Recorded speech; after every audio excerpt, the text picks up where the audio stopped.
Aujourd'hui, je vais te parler des terriens qui ont porté l'anneau des Green Lantern et qui font partie du corps des Green Lantern. Alors c'est parti, let's go. Numéro 1, Alan Scott. Après un accident de train, il découvre une lanterne magique contenant la flamme verte. Il fabrique un anneau à partir de cette lanterne, ce qui lui donne ses pouvoirs. L'anneau d'Alan Scott n'est pas lié au corps des Green Lantern. Il est d'origine magique, voilà tout simplement. Numéro 2, Hal Jordan. L'anneau du Green Lantern mourant, c'est-à-dire Abin Sur, le choisit pour son courage et sa grande force de volonté. Il faut savoir aussi qu'Hal Jordan, c'est le premier humain à intégrer le corps des Green Lantern. Numéro 3, John Stewart. John Stewart est choisi par les gardiens d'Oa pour devenir un remplaçant d'Hal Jordan. Il a été recruté pour ses capacités d'architecte et son sens de la justice. Son pragmatisme et son esprit stratégique en font l'un des meilleurs Green Lantern. Numéro 4, Guy Gardner.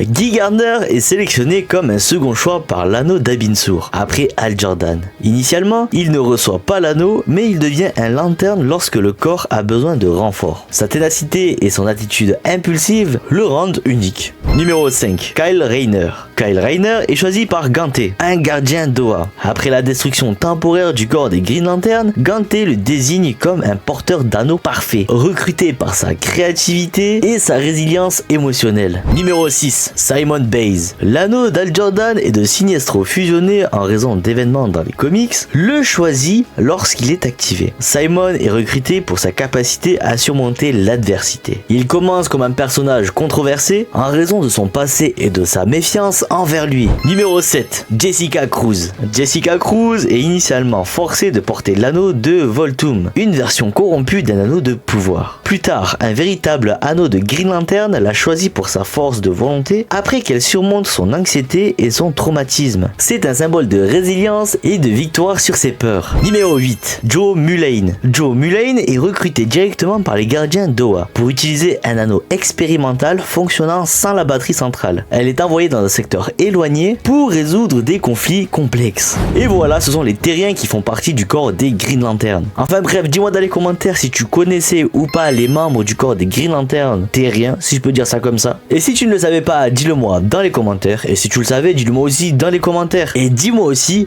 quel est ton Green Lantern préféré. Je veux connaître ton avis, mon gars.